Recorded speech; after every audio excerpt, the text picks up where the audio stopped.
우리 옆에 있는 거 앞뒤로 이렇게 인사하겠습니다. 당신을 보니까 기분이 좋습니다. 예, 당신을 보니까 기분이 좋습니다. 예, 그래요. 우리의 마음 가운데에 좀 힘듦과 어려움이 있다 할지라도 우리가 교회를 생각하고 성도들을 바라보면서 서로가 서로에게 기분이 좋고요. 오늘 우리의 모든 인생길 가운데에 아름다운 것들로 회복되어지기를 주님의 이름으로 축원합니다.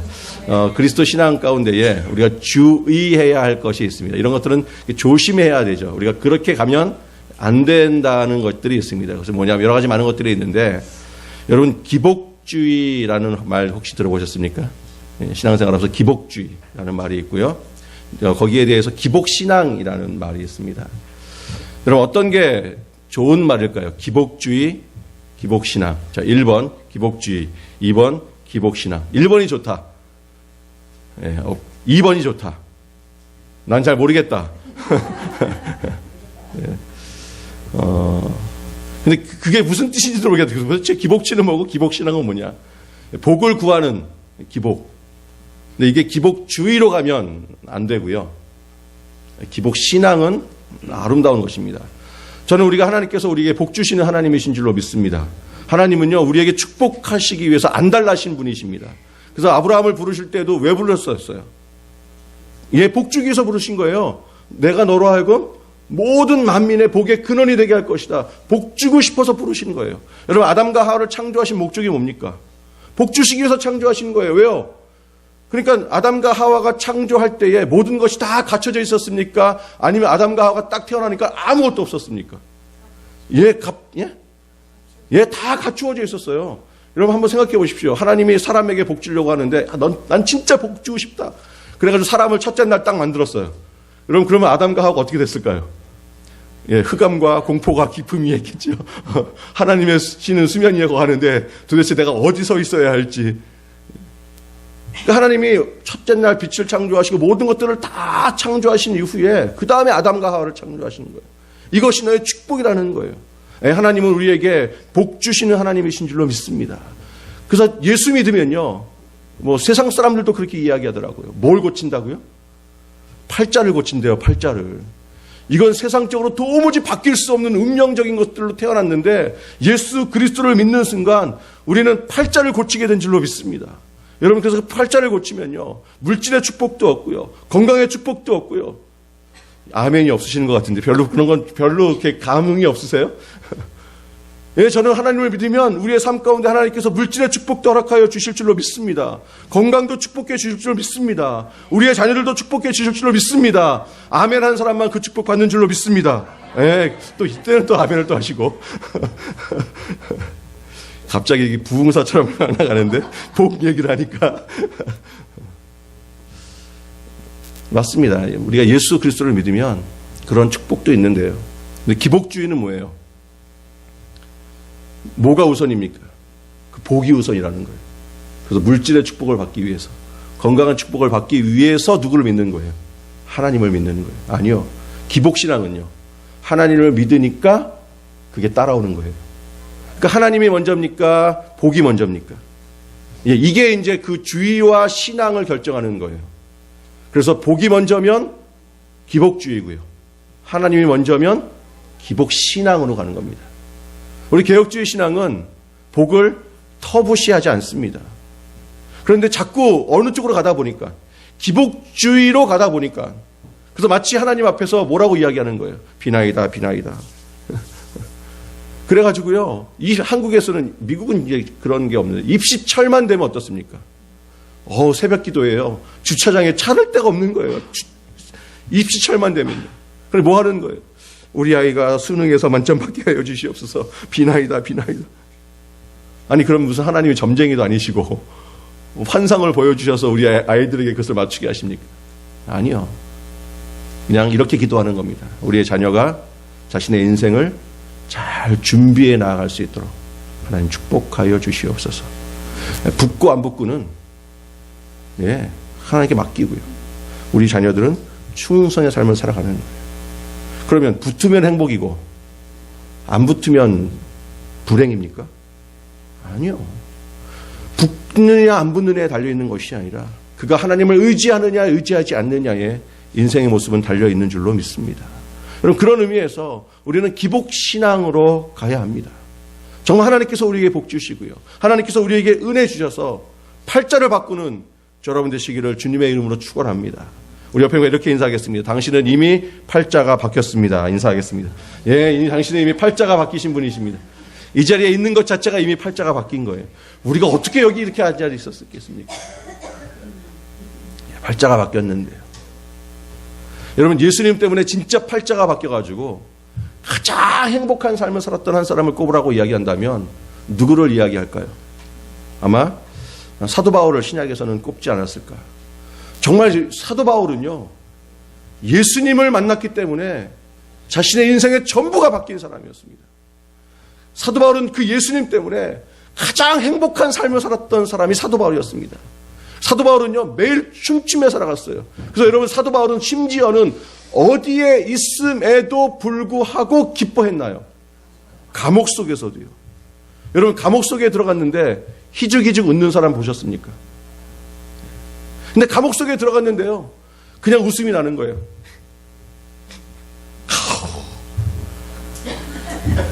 여러분, 그런 사람을 간수가 보면 뭐라 그럴까요?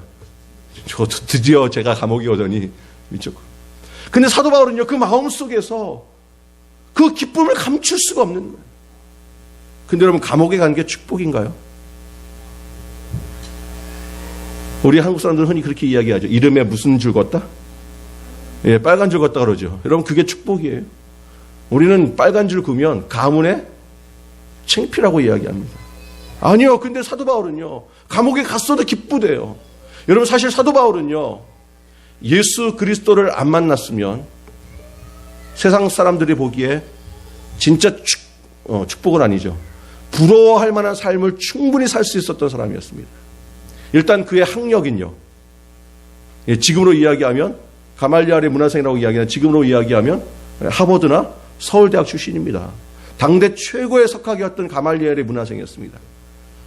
그런데 학문은 그래도 내가 열심히 하면 올라갈 수 있으니까 그건 그렇다 칩시다. 근데 출신 성분은요, 아니 내가 거기에 태어나고 싶었나? 태어나고 보니까 노예인 걸 어떡해. 근데 아니요, 사도 바울은 태어나고 보니까 어느 시민권을 갖고 태어났어요. 로마 시민권을 갖고 태어났어요. 이미 그는 유대인 중에 유대인이었습니다. 그래서 뭐라고 이야기하는? 나는 어느 지파 민족이라고요? 베냐민 지파 사람이라고 이야기합니다. 여러분, 베냐민 지파 사람이라고 이야기하는 것이 왜 자랑거리가 될까요? 예? 여러분, 다윗이 어느 지파 사람이죠? 유다 지파 사람이죠. 유다 지파 사람들은 무슨 자랑, 프라우드가 있었을까요? 우리 집안은 왕족이라는 거예요. 왕족. 제가 전주희 씨거든요. 왜 비웃어서 전주희? 제가 뭐 태어나고 싶어서 태어나고 보니까 전주희 씨라니까요. 근데 이번에 저희 집사람하고 예지가 한국을 다녀오지 않았습니까?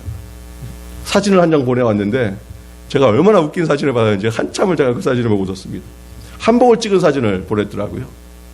그러면서 그 사진을, 한복 찍은 사진을 보내면서 밑에다가 메시지를 뭐라고 썼냐면, 아빠 나 우리 집에 갔다 와서 그러는 거예요. 아니 네가 우리 집에 갔다 온 게 당연하지. 그렇게 보니까 사진을 어디서 찍었냐면 경복궁에서 찍었더라고요. 경복 어딘지 잘 모르세요? 예. 그래서 제가 썼습니다. 우리가 500년 전에만 태어났어도 어쩌면 거기서 살았을지도 모르겠다. 아니 자기가 무슨 전주희 씨의 우리 예지가 무슨 뭐 공헌한 거 있습니까? 그런 프라우드가 있는 거예요. 그래서 제가 그걸 아이들한테 가끔 가르치거든요. 10,000원짜리 지폐를 보여주면서, 한국의 10,000원짜리 지폐, 이게 너의 할아버지다. 세종대왕 할아버지가 딱 이렇게 있는 걸 보면서. 근데 사도 바울이 베냐민 지파라고 이야기하는 게 뭐예요? 여러분, 다윗이 왕 되기 전에 그 전때 왕이 누구죠? 사울 왕이잖아요. 사울 왕이 베냐민 지파 사람입니다. 그러니까 사실은 이스라엘을 세웠던 민족은 누구냐라는 거예요. 베냐민이에요, 베냐민. 베냐민 지파 사람이라는 거예요. 사도 바울은 태어나고 보니까. 아마 사도 바울은요, 그가 사업이 비즈니스가 망해도 뭐만 해도 먹고 산 사람입니까? 입시 학원만 차려도요, 대박 나는 사람입니다. 근데 예수 그리스도를 만난 이후에 그는 그 모든 것들을 뭐로 여겼습니까? 배설물로 여길 정도로. 여러분 왜요? 그게 아무것도 아니기 때문에요. 하나님과 그것을 비교해 보니까 이건 너무나도 차이가 난다라는 거예요. 그래서 그는 누구를 갖기 위해서, 예수 그리스도를 갖기 위해서 그거를 버릴 수 있었습니다. 이게 너무나도 소중한 것이니까, 이게 너무나도 값진 것이니까, 이게 내 인생에서 최고이니까. 여러분 바로 그것이 기복신앙인 줄로 믿습니다. 그런데 하나님께서는요, 우리를 그 기복신앙으로 부르기 위해서 때때로 거치게 하는 과정이 있습니다. 그냥 하나님께서 우리를 만나주시면 너무나도 좋은데, 때로는 어떤 사람들에게는요, 어떠한 과정을 거치게 하냐 하면 고통과 아픔의 과정을 거치게도 한다는 사실입니다. 특별히 내 인생의 어떠한 비즈니스의 어려움과 내 육신의 어려움과 내 인생의 어떤 고통과 고난의 순간들을 통하여 예수 그리스도 앞으로 나오게 하는 하나님의 어떠한 과정의 모습이 있습니다. 그래서 그 과정들을 통해서 하나님을 만나게 하심으로 말미암아 하나님께서 그 모든 고통을 다 해결하시고 이제는 완전히 하나님의 백성을 삼으셔서 당신의 백성들을 팔자 고쳐주시고 복의 사람으로 하나님은 세워주십니다. 어떤 분들에게는 심지어는요, 자녀에게 그 고통을 줄 때가 있습니다. 그래서 어떤 분들은 이렇게 고백하는 사람도 있죠. 차라리 내가 고통스럽고 차라리 내가 힘든 거는 뭐요? 참아내겠다라는 거예요. 견뎌내겠다라는 거예요. 근데 누가 아픈 건 못 보는 거예요. 자녀가 아픈 건 못 보는 거예요. 자녀가 힘든 건 못 보는 거예요. 근데 하나님께서는 그것마저도 당신의 어떤 수단으로 삼으시고 우리를 세워주시는 줄로 믿습니다. 그럼 우리는 그 고통의 순간 가운데에 하나님 앞에 이렇게 고백할 수 있어야 할 줄로 믿습니다. 라이놀드 리버라고 하는 유명한 목사님은요, 우리에게 이렇게 이야기합니다. 주님, 제가 피할 수 없는 문제는 저로 하여금 감당할 수 있는 능력을 허락하여 주시옵소서. 내가 할 수 없고 내가 이길 수 없는 어떠한 고통이 내게 다가왔을 때에 하나님 이 고통이 사라지게 해주시고 하나님 이 고통이 내 삶 가운데 없어지게 하여 주시옵소서가 아니라 우리는 뭐라고 기도한다고요? 하나님 이 고통을 이겨낼 수 있는 힘을 허락하여 주시옵소서. 오늘 우리가 하나님 앞에 이렇게 기도하며 나아갈 때에 하나님께서 우리의 삶 가운데 모든 고통을 이길 수 있는 능력을 우리에게 허락하여 주실 줄로 믿습니다. 정말 우리에게 그런 맷집이 좀 있었으면 좋겠습니다. 어떠한 강한 펀치가 날라온다 할지라도요, 그것을 견뎌낼 수 있는 맷집이 우리에게 있다면 우리가 그것을 이기며 나아갈 수 있지 않겠습니까? 근데 사실 우리가 무너지는, 내 신앙이 무너지는 고통의 모습들을 바라보면 여러분 어떻습니까? 좀 웃기지 않나요? 야, 겨우 내가 이것 때문에 지금 삐져 있었단 말이야? 내가 지금 저 사람 말 한마디 때문에 내가 지금 이러고 있단 말이야? 내가 지금 이 상황 때문에 이렇게 좌절하고 있단 말이야? 정말 아무것도 아님에도 불구하고요, 그냥 조금 튀어나온 그 모난 그 한 것 하나 때문에 거기에 그냥 발이 걸려가지고 넘어져가지고 허부적대면서 또 뭐라고까지 이야기합니까? 엎어진 김에 쉬어간다. 네, 안 간다네. 아니요. 다시 일어설 수 있는 능력을 하나님께서 우리에게 허락하여 주시옵소서라고 우리는 기도하며 나아가야 할 줄로 믿습니다. 여러분 그게 믿음이에요. 오늘 본문을 보면 간질에 걸렸던 한 아버지가 등장하고 있습니다. 그가 지금 누구 앞에 나와왔습니까? 예수님 앞에 나와왔어요. 근데 사실은 예수님께 나와왔지만 여러분 그 자리에 예수가 있었습니까? 없었습니까? 사실 오늘 본문을 가만히 보면 예수님이 없었어요. 그래서 누구에게 데리고 갔나요? 제자들에게 데리고 갔습니다. 제자들에게 데리고 가면서 아마 이 아버지도 이 제자들이 예수님과 함께 그동안 있었기 때문에 병을 고칠 만한 충분한 능력이 있는 줄로 믿었습니다. 그래서 자기의 아들을 데리고 갔어요. 그래서 부탁을 합니다. 제발 내 아이의 병을 좀 고쳐주십시오. 간질에 걸려 있습니다. 내 아이가 껐하면 불 속으로 뛰어들어가고 껐하면 그렇게 뒤로 넘어지고 그렇게 고생을 합니다. 내 아이를 좀 고쳐주십시오. 그 아버지의 그 간절함과 그 애원함을 바라보면서 제자들이 모여들기 시작합니다. 누가 제일 먼저 했는지는 나오지 않습니다. 어쨌든 그 제자들이 어떻게 했을까요? 어떻게 했을까요? 아이들을 바라보면서.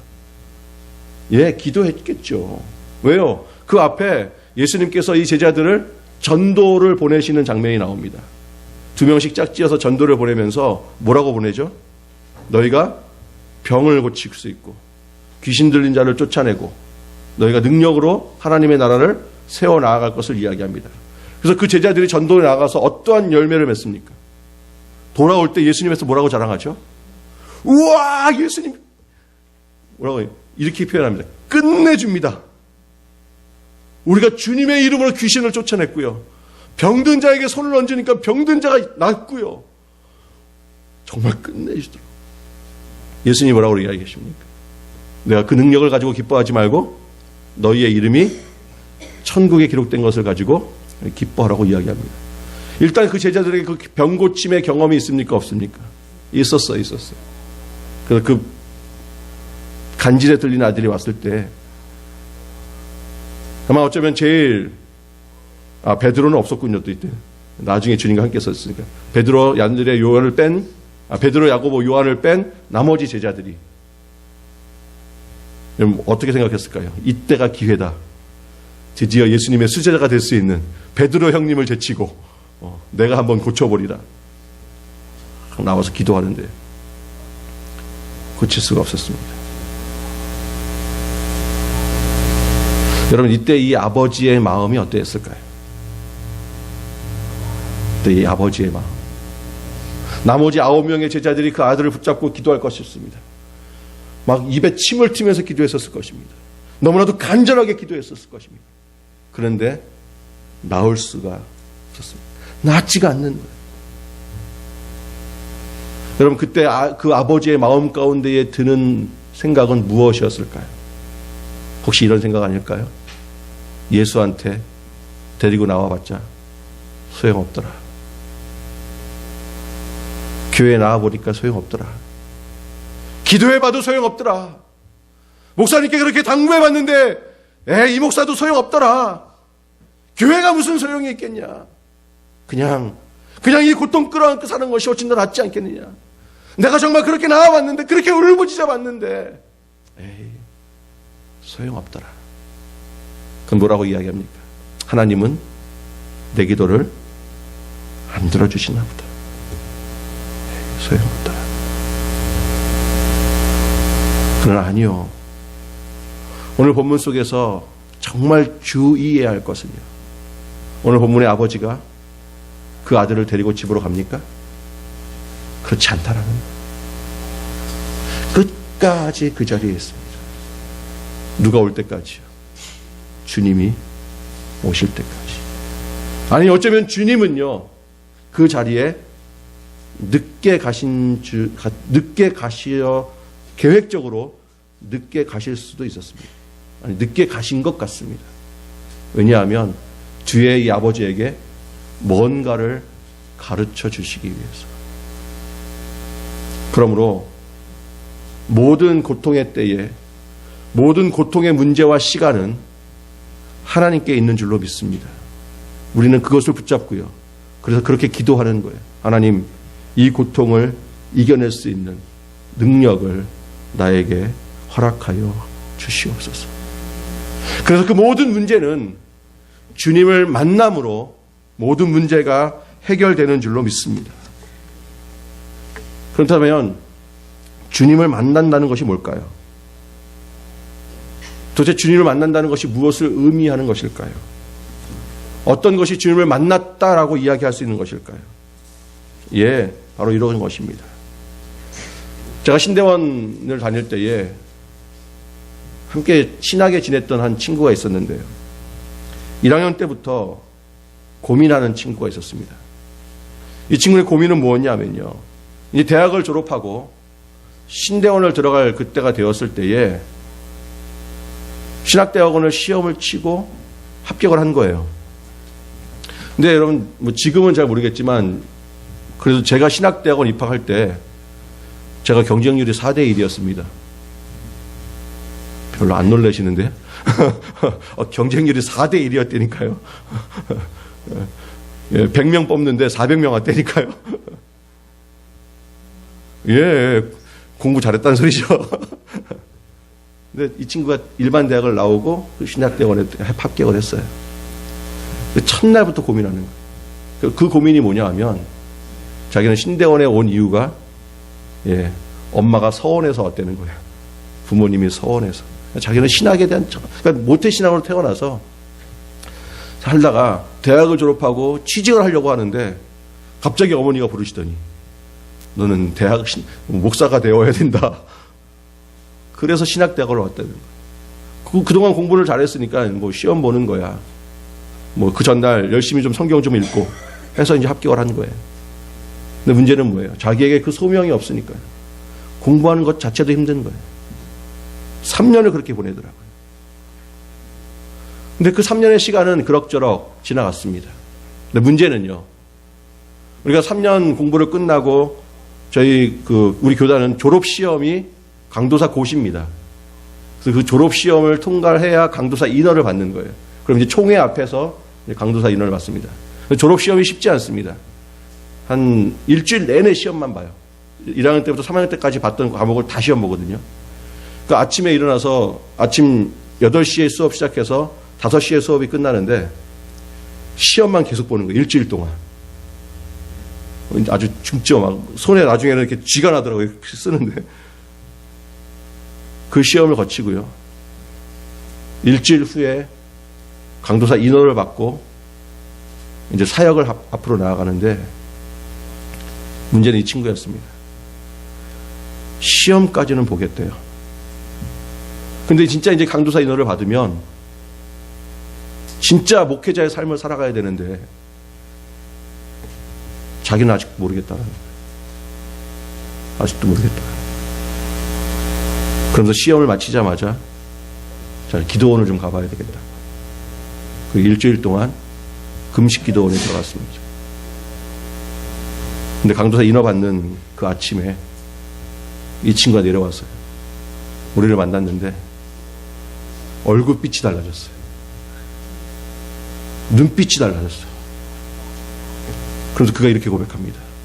내가 눈으로 본 건 아니지만 내가 예수 그리스도를 만났다. 내가 귀로 들은 건 아니지만 내가 주님이 나를 부르신 콜링을 내가 들었다. 나는 이제 어머니에 의해서 이 삶을 살아가는 것이 아니라 그 부르심 앞에서 내가 예수 그리스도를 만났기에 내가 평생을 주님을 위하여 내 생명을 걸고 땅을 살아갑니다. 지금도 한국에서요. 개척한 이후에 정말 목회를 행복하고 즐겁게 하고 있습니다. 여러분, 주님을 만난다는 것은요, 바로 이것을 의미하는 것입니다. 그가 나의 왕임을 고백하는 것. 여러분, 주님을 만나면 그 예수 그리스도가 나의 주님이시요 나의 왕이심을 고백하는 것이 주님을 만난 것이며, 그 주님을 만났을 때에 내 인생의 모든 문제는 해결되어지는 줄로 믿습니다. 여러분, 그것이 고통이든 고통이 아니든 상관없습니다. 여러분, 예수 그리스도가 나의 주인 되었을 때에, 그래서 그 주님이 인도하심을 받을 때에, 심지어는 내가 감옥에 간다 할지라도 그것마저도 축복의 삶이 될 수 있다라는 거예요. 내 모든 고통을 이길 수 있는 능력도 우리에게 허락하여 주시는 줄로 믿습니다. 주 예수 그리스도를 만났다는 것은 주님을 나의 왕으로 고백하는 것입니다. 이것이 믿음입니다. 이 믿음이 예수 그리스도를 나의 왕으로 고백하며 사람들에게 이야기하는 것입니다. 사랑하는 성도 여러분, 여러분 예수님 믿습니까? 다시 한번 질문하겠습니다. 여러분 예수님 믿습니까? 아멘. 여러분 그래서 구원 받으셨습니까? 아멘. 여러분 그렇다면 예수님이 여러분의 왕이십니까? 아멘. 그렇다면 누가 누구의 말을 들어야 합니까? 예? 누가 누구의 말을 들어야 합니까? 종이 왕의 말을, 백성이 왕의 말을 들어야 됩니까? 왕이 백성의 말을 들어야 합니까? 잘 모르세요? 민주주의 백성에 위하여 이겁니까? 누가 누구의 말을 들어야 합니까? 그런데 지금 누구가 누구의 말을 듣는 시대로 자꾸 바뀌어져 가고 있습니다. 여러분, 믿음은요, 백성이 왕의 말을 듣는 겁니다. 왜냐하면요, 우리는 모르기 때문에 그렇습니다. 여러분, 지금 이 아버지가 예수님에게 자기 아들을 데리고 와서 무슨 병을 고쳐달라고 이야기합니까? 간질병을 고쳐달라고 이야기합니다. 그런데 주님은 어떻게 이 병을 고치십니까? 간질병을 고치십니까? 아니면 귀신을 내어쫓습니까? 예, 그래요. 아버지는요, 아들을 그렇게 사랑해도 이 아들이 간질병인지 귀신에 걸린 것조차도 구별할 수 없다라는 것. 우리의 인생의 모습이 그런 겁니다. 내게 닥쳐오는 이 고통과 이 아픔과 이 어려움이 내 인생을 완전히 망치게 하는 것인지 내 인생을 완전히 살리게 하는 것인지도 모른다라는 거예요. 그래서 우리는 절망하고 실망하는 것 아니냐라는 거예요. 그러나 아니요, 믿음은 예수 그리스도 앞에 나오게 함으로 말미암아, 예수 그리스도를 만나게 함으로 말미암아, 그 예수 그리스도를 만난 그 순간에 우리의 인생의 모든 것들은 나를 새롭게 하는 하나님의 방편이 되는 줄로 믿습니다. 미국에 한 남자가 있었습니다. 1836년에 있었던 일인데요. 미국 매사추세츠에서 세관에서 일을 하는 정말 믿음 좋은 한 남자가 있었습니다. 근데 이 남자가요, 이 직장에서 해고를 당한 거예요. 이제 40을 앞에 두고 있는데, 한창 때인데, 해고를 당한 그 마음이 너무나도 힘들고 어려워가지고요. 아내에게조차도 말을 할 수 없는 거예요. 그래서요, 3개월 동안을 마치 해고당하지 않은 것처럼 아침에는 출근을 하고, 저녁에는 집으로 돌아왔습니다. 그런데 여러분, 3개월 동안 남자가 그렇게 하면, 아내들은 그걸 알아차릴까요? 뭘 알아차릴까요? 예, 성주 씨는 어떨 것 같아요? 3개월 동안 그렇게 다니면 상미 씨가 알아차릴 것 같아요? 뭘 알아차릴 것 같아요? 예, 왜요? 고음은 아니니까. 아내들이 고음은 아니니까. 알아차렸어요, 이 아내가. 예. 너무 힘들어 인상을 막 그리고 다니니까요. 여러분, 그러면 그때 아내는 그 해고된 실직된 남편에게 뭐라고 해야 합니까? 직장을 잃었어요. 상민 씨 뭐라 그러겠어요? 그렇지. 근데 얼굴 표정은요? 아, 괜찮아. 네, 이 아내도요, 믿음 좋은 아내였기 때문에 그렇게 얘기해서 괜찮아. 까짓것 내가 먹여 살릴 테니까 당신 이번 기회에 조금 쉬고, 그리고 당신이 진짜 하고 싶었던 글을 써.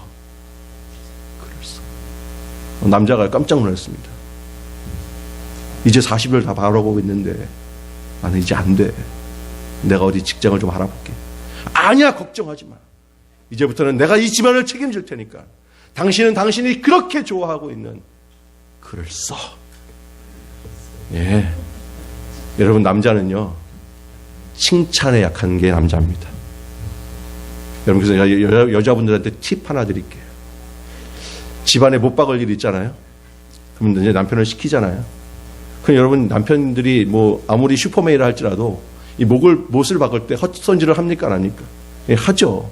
그리고 못을 박아도 제대로 못 박을 때가 있습니까, 없습니까? 있죠. 여러분, 그때도요, 와, 당신 최고야. 나는 이 세상에 당신처럼 못 잘 박는 남자를 본 적이 없어. 딱 그러면, 예, 그 다음부터 남자들은 망치 들고 다닙니다. 어디 못 박을 데 없어? 또 없어? 그러다 또 시키면 이제 머리 박을 수도 있지만. 그게 남자예요. 그 여자가 그렇게 일을 하고, 말을 하고, 남자들이 글을 쓰기 시작합니다. 10년이 지난 이후에 자그만치 10년 동안 글을 하면서, 그 다음에 태어난 작품이 있는데, 여러분 혹시 아실 수도 있을 겁니다. 주홍글 씨라는 유명한 미국의 소설을 혹시 아십니까? 이 사람이 나다나엘 호손이라는 사람입니다. 그 과정을 통해서 위대한 작품이 태어난. 여러분, 이가 직장을 잃은 것이 불행입니까? 축복입니까? 축복이죠. 계속적으로 세관원에서 일을 했다면 결국 그 사람은 되는 게 뭐가밖에 없는 거예요. 그냥 세무서 직원으로만 살아가는 거예요. 평생 그냥 그런 모습으로 살다가 살아가는 거예요.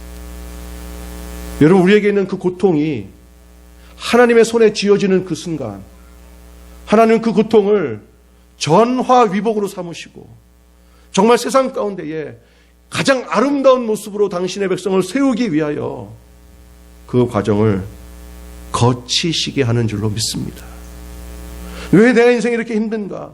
왜 내 인생이 이렇게 어려운가? 지금 당장 내 눈앞에 있는 것만 바라보지 마시고요. 그 고통 가운데 역사하시는 하나님을 먼저 만날 수 있는 자가 되시기를 주님의 이름으로 축원합니다. 그렇다면 하나님께서는 그 고통을 우리에게서 가장 큰 행복의 모습으로 바꾸어 주신다라는. 오늘 우리가 이 본문의 말씀들을 통하여 하나님께서 우리에게 그것을 말씀해 주고 싶어 하십니다. 여러분, 그러하기 위하여 우리가 정말 해야 할 것이 있는데 온전히 예수님을 신뢰해야만 합니다. 정말 끝까지 주님을 의지해야 한다는. 여러분, 왜 예수님의 제자들이 이 병을 고치지 못했을까요?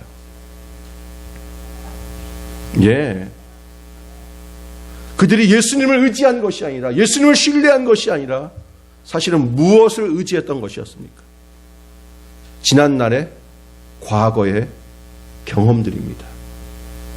전도하러 나가서 이렇게 하니까 됐거든요. 전도하러 나가서 이런 방법을 사용해 보니까 됐거든요. 자기의 마음 가운데에, 자신의 삶 가운데에 노하우가 생겼거든요. 이러한 병자가 오면 이렇게 하면 된다고 생각하고 있었거든요. 자기에게 그런 능력이 있다는 것을 알았거든요. 여러분, 신앙은 경험이 아닙니다. 여러분, 신앙은 기술이 아닙니다.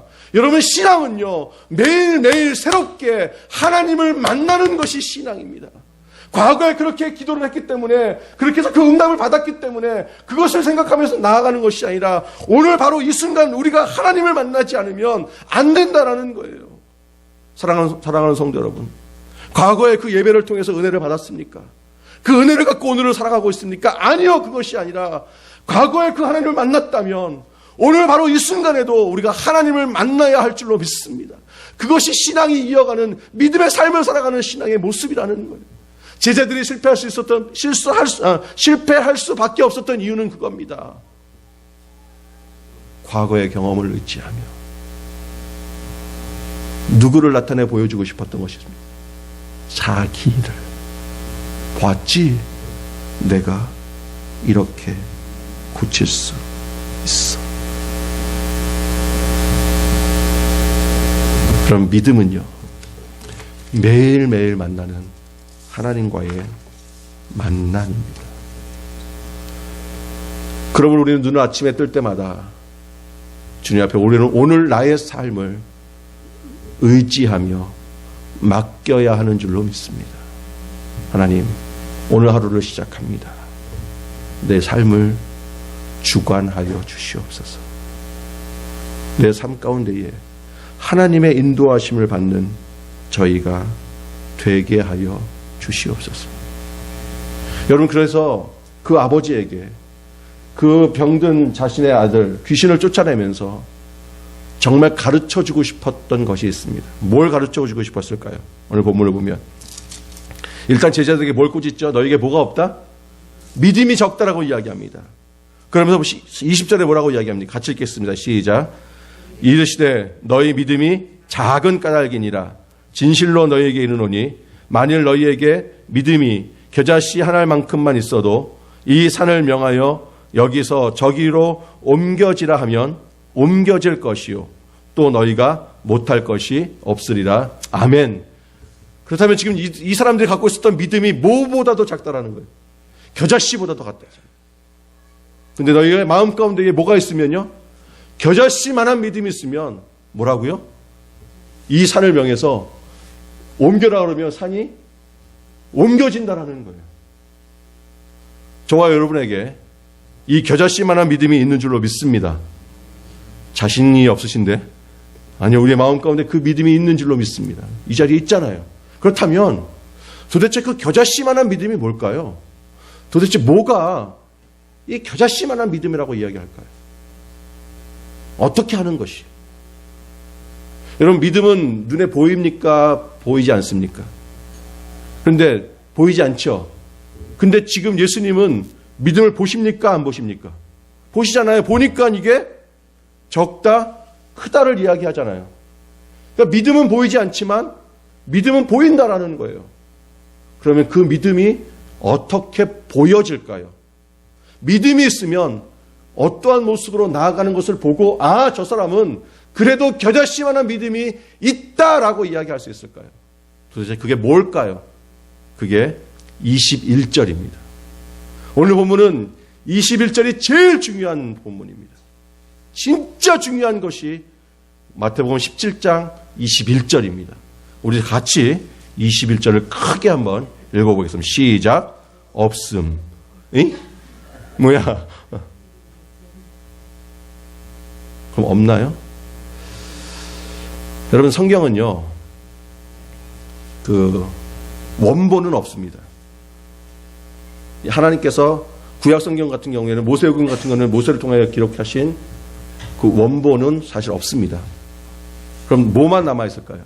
사본들이 남아있어요. 사본들이.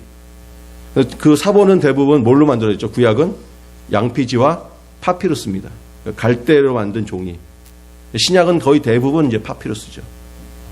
근데 이게 양피지와 파피루스로 전수되어지다 보니까 여러분, 양피지의 특징은 뭐예요? 가죽이니까 좀이 쓸고 곰팡이가 생기고 삭게 되고요. 파피루스는요, 이 너무 얇고 해서 찢어지는 것들이 많습니다.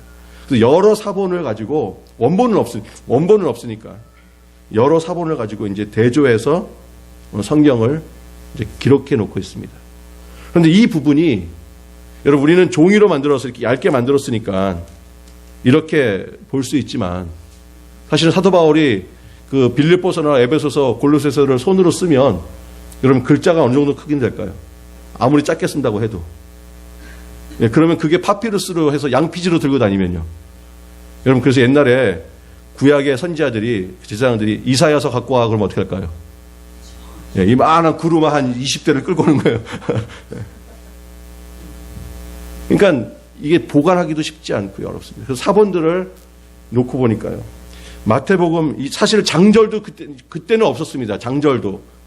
이 장절이 나눠지는 게 1500년대에 스테판이라는 신부가, 그때는 뭐 신부밖에 없었으니까요. 이 장절을 구분하는 거예요. 우리의 신앙의 선배들이. 얼마나 큰 축복입니까? 그래서 우리는 어디 찾으라 그러면 이제 몇 장 몇 장을 착 찾잖아요. 예수님 당시는요. 자, 성경에 어디를 말하고 그러면 처음부터 다시 다 읽는 거예요. 그러니까 이 장절 구분도 없었습니다. 근데 성경을 기록하다 보니까 이 부분이 유실된 거예요.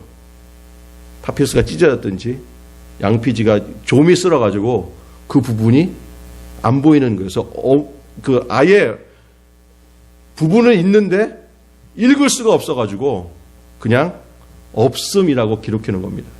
그럼 완전히 없나? 다른 사본을 찾아보니까. 근데 그 사본 자체가 그렇게 크게 인정할 만한 그건 아니지만 그냥 요 부분을 기록해 놓은 사본이 있어요. 그래서 여러분 갖고 있는 성경 속에서 좋은 성경은 관주라는 성경 혹시 아십니까?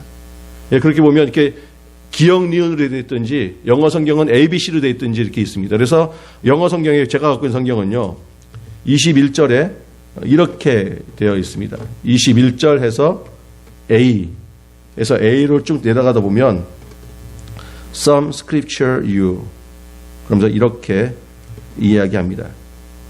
This kind does not go out except by prayer and fasting. 뭐라고요? 이런 유의 것들은 뭐와 뭐가 아니면 기도와 금식이 아니면. 그러니까 여러분, 믿음이 있는 자는 어느의 자리로 나아간다고요? 기도와 금식의 자리로 나아간다. 정말 이 아버지는요, 주님을 향하여 기도하러 나온 것이 아니라 뭐예요? 제자의 능력을 보고 나온 것이었습니다. 주님께서는 그걸 가르쳐주고 싶었던 거예요. 정말 너의 삶 가운데 그 고통의 문제가 행복의 문제로 가고 싶으냐? 그렇다면 어디로 나오라고요? 기도의 자리로 나온다. 여러분, 믿음은 기도의 자리로 나아가는 것이 믿음인 줄로 믿습니다. 여러분, 그 사람의 내가 믿음이 있다 없다의 모습은 어떻게 판결된다고요? 내가 기도의 자리로 가고 있느냐, 아니면 실망하고 의심하고 낙담하느냐에 달려 있습니다. 그래서 성경은 우리에게 이렇게 이야기합니다. 내가 기뻐하는 금식은 흉악의 결박을 풀어주며 멍에의 줄을 끌어주며 압제 당하는 자를 자유케 하며 모든 멍에를 꺾는 것이 아니겠느냐. 여러분, 하나님이 기뻐하시는 그 금식을 하면 우리의 삶을 가득 붙잡고 있었던 모든 흉악의 결박을 풀어주는 줄로 믿습니다. 여러분, 이민생활 해 나가면서요, 정말 가슴 아픈 것이 있는데 그것이 뭐냐 하면요, 우리의 마음 가운데에 뭔가 돌덩이 하나를 다 안고 이 땅을 살아가고 있다라는 거예요. 그 아픔들을 가슴에 끌어안고 이 땅을 살아간다는 거예요. 여러분, 정말 아침에 일어났을 때에 상쾌하게 그 아침을 맞이합니까? 예, 상쾌하게 아침을 맞이하다가도 갑자기 내 마음 가운데 있는 그 돌덩어리 때문에 또 실망하고 또 좌절하고 있지 않냐라는 거예요. 여러분, 그 돌덩어리를 내려놓을 수 있는 유일한 방법은요, 하나님이 기뻐하시는 그 금식의 자리로 나아가는 것입니다. 여러분, 왜 하나님께서 이 금식을 기뻐하시는지 아세요? 여러분, 그 금식의 이유가, 내용이 뭡니까? 첫 번째, 기도는요, 왜 기도하죠? 하나님께 의지하기 위해서, 하나님께 우리의 모든 것들을 다 내려놓기 위해서. 예, 그것이 기도입니다. 그런데 금식은요, 도대체 왜 금식을 하는 겁니까? 왜 하나님이 금식을 기뻐하십니까? 질문하려고 하니까 갑자기 제 눈을 확 피하시는데 도대체 금식의 이유가 뭐예요? 예, 우리 전사님 저를 계속 쳐다보고 있습니다. 예, 질문해달라는 거죠. 금식이 뭐죠? 밥을 굶는 거. 예, 그게 금식이죠. 곡기를 끊는 거. 근데 왜 하나님은 그것을 기뻐하시냐라는 거예요. 그리스도인이 하는 금식의 내용은 뭡니까? 저도 1년에 한 번씩 금식을 하려고 하는데 이유는 이겁니다. 여러분, 사람은 패턴에 의해서 삶을 살아가고요, 세상의 방식에 의해서 삶을 살아가고 어떠한 모습에 의해서 삶이 이어져 나가고 있습니다. 그래서 우리는 하루에 몇 끼를 먹어야 합니까? 그게 미국 법에 있나요? 3끼라고? 근데 어떻게 3끼를 드세요? 그게 그냥 간섭이라는 거예요. 그래서 그 시간이 되면 뭐 합니까? 밥 먹으러 가야 된다는 거예요. 그래서 그 무엇보다도 가장 정확한 시간이 배꼽시계잖아요. 배꼽시계. 어떻게 알고 꼬르륵거리는지. 그래서 모든 시간의 패턴이 다 삶의 어떠한 방식에 의해서 움직여지고 있어서 결국 누가 누구를 따라갑니까? 패턴이 사람을 따라오는 겁니까? 아니면 사람이 패턴을 따라가고 있는 겁니까? 사람이 문화를 지금 움직여가고 있습니까? 아니면 때로는 만들어진 문화에 의해서 사람이 지금 움직여져 가고 있습니까? 내가 지금 내 삶을 끌고 가고 있습니까? 아니면 그 삶에 의해서 내가 끌려가고 있습니까? 우리의 모든 모습이 그 삶에 끌려가고 있다라는 거예요. 심지어는 밥 먹는 것조차도 끌려가고 있다라는 거예요. 모든 사람들이 먹으니까 그냥 나도 먹는다라는 거예요. 어쩔 수 없이 먹을 수밖에 없다라는 거예요. 근데 그것을 끊는 거예요. 내 인생의 주인은 밥이 아니라 하나님이심을 고백하는 것. 그래서 패턴에 의하여 내 삶이 움직여지는 것이 아니라 내가 내 삶을 스스로 결정하고 이 시간에 내가 하나님 앞에 나아가겠다라고 결단하며 나아갈 수 있는 것이 금식입니다. 내가 어쩔 수 없이 세상의 어떤 무엇을 위하여 내가 끌려가는 인생이 아니라 내가 내 스스로 내 삶의 모습을 하나님께 드리겠다라고 나아가는 것이 금식입니다. 세상의 방식대로의 삶이 아니라 내가 하나님의 방식대로의 삶을 살겠다라고 결단하며 나아가는 것이 금식입니다. 아무리 내가 배가 고파도, 심지어는 이 배가 고파서 죽을 것 같아도 내가 하나님의 방식대로 살아가겠다라고 결단하고 나아가는 것이 금식입니다. 여러분, 그러니 하나님이 기뻐하지 않겠어요? 여러분, 자녀가 세상의 모든 아들이 다 그런 삶을 살아가는데 나는 아버지의 말씀을 끝까지 붙잡기 위해서 나는 이렇게 살겠다라고 이야기하고요. 아버지만을 바라보고 있으면 여러분 어떻게 하시겠습니까? 오늘 한 사람에게 계속 갑시다. 그냥 은하기가 나는 아버지의 말씀 외에는 없습니다. 세상에 그 누가 와도 나에게 명령할 수 없고 나에게는 오직 아버지의 말씀만. 세상의 모든 풍조가 다 그렇게 한다 할지라도 나는 아버지의 말씀만 붙잡고 갑니다. 어떻게 하시겠습니까? 안 된다. 세상을 향하여 나아가라 그럽니까? 그 자식을 위해서 아버지는 생명을 겁니다. 그래, 네가 내 자식이지. 주님은 이 아버지에게 그걸 가르쳐주고, 여러분, 이 아버지는 이 아들 때문에 평생에 어떠한 삶을 살았을까요? 그 병에 끌려다니는 삶을 살았습니다.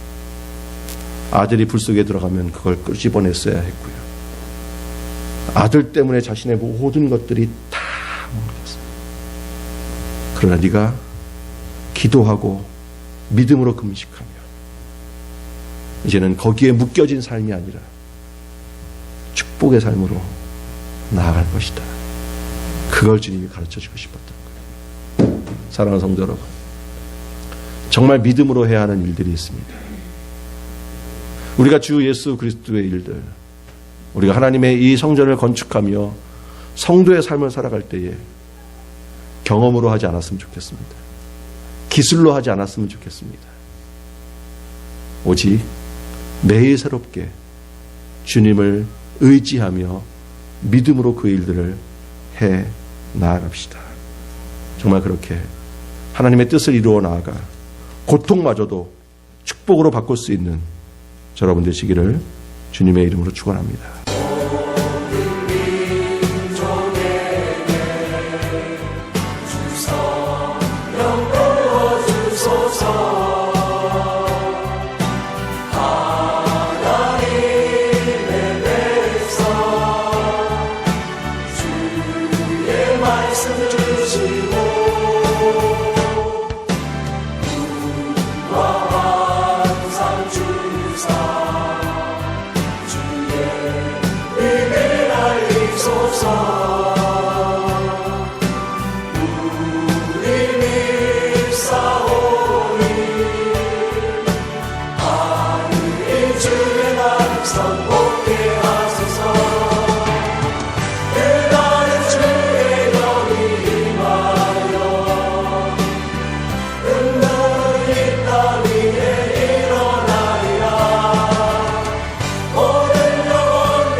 너희의 자녀들은 예언할 것이요 너희의 젊은이들은 환상을 보고 너희의 늙은이들은 꿈을 꾸리라.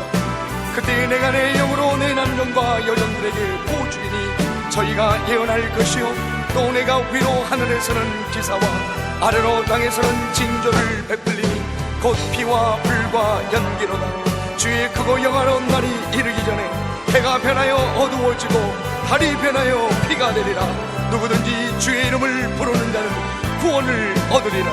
성령이 우리에게 임하였으니 주님이 오시는 그날까지 모든 민족과 열방을 향하여 예수 그리스도를 선포합시다. 아멘. 그날 주의 영이 임하여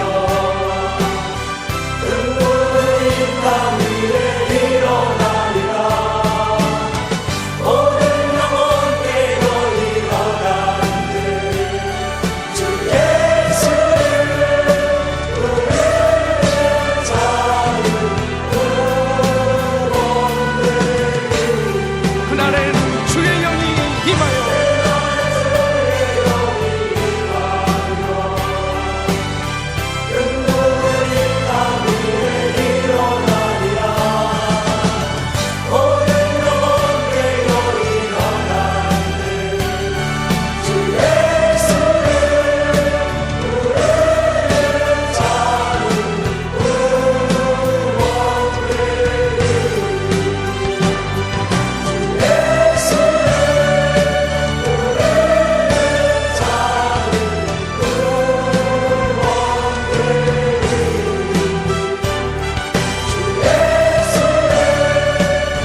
구원을 얻으리라.